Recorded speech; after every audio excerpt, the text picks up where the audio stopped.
Welcome back. Jeff Preston is a student in the master's program at the University of Western Ontario, but he has a particular passion for changing the world too.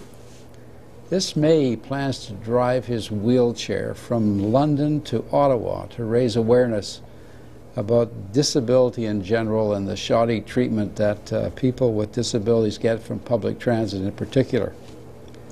That is one heck of a long ride, 650 kilometers from London to Ottawa. Jeff, what gave you the idea to do that? Probably a little bit of insanity on my side. Really, this all started in actually several different ways, and a lot of very interesting events that have happened to me. It all really started for me when I moved to London from my parents' house. I'm originally from Port Elgin, which is a small community, and I was with my parents there, and we had our own vehicle, so I was able to get around. I moved to London about 6 years ago to come to university, and I arrived and I had no ride. I had no way of getting around. I was introduced to the paratransit program. There were a few Union buses, a couple of cabs that were accessible, but in general, I was left really to my own devices. If I wanted to get somewhere and I needed to be there, I'm guaranteed I had to do it myself. So what I got thinking about, I was talking to some friends, and we were saying, you know, with the way transportation is right now, if somebody with a disability wants to get somewhere and they have to get there, they can't be late.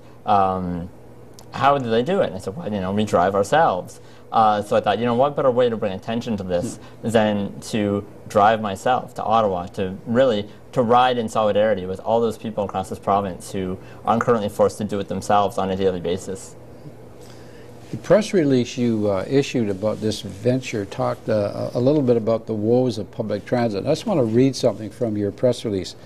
People are missing, you wrote, out on extracurricular activities because they cannot get rides after 11 p.m.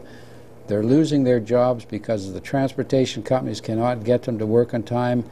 They are left sitting outside for hours in the cold while they wait for consistently late rides.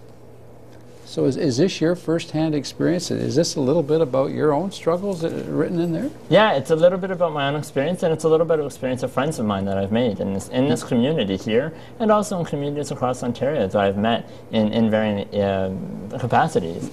It's very interesting that no matter where you go, especially in Ontario, everybody has problems with accessible transportation, and most of them are very, very similar. But I can tell you absolutely that there are many a time where I have wanted to go out with friends. Friends of mine have called me and said, you know, let's go out, let's have a fun night out, exams are done, let's go celebrate. And I said, yeah, sure, sounds okay, that sounds good. And I go to book a ride, and so sorry, but there are no more buses available, the times are booked. Or with paratransit, for instance, you can't get rides after 11 p.m., which is usually when my friends are looking to go out anyway. But not only that, but there are other times, you know, like going to movies, going out for even my own birthday. There was a couple summers ago where my birthday, it was rainy, and I wasn't able to get a ride, so I spent my birthday at home. So when you can't get a ride from paratransit, what do you do? How did you get here tonight, for example? Well, luckily myself, I now have a vehicle for myself that I'm able to get around in, and I just recently got it this summer, and I was blown away at what it was like to be able to go wherever you want, whenever you want. Something the disabled community seems to be very good at is putting up with substandard treatment and just accepting it as being the status quo and that things will never get any better because this is just how it is. And I'm guilty of that as well. You know, it took me 5 or 6 years to really decide something needs to be done. And what really pushed me was when I had my own vehicle and I saw what it was like. And I realized how ridiculous it was and almost pitiful it was that I was so excited that now if I wanted to go out somewhere, I just had to jump in the van. And that was astonishing for me. And I said, you know, something's got to change.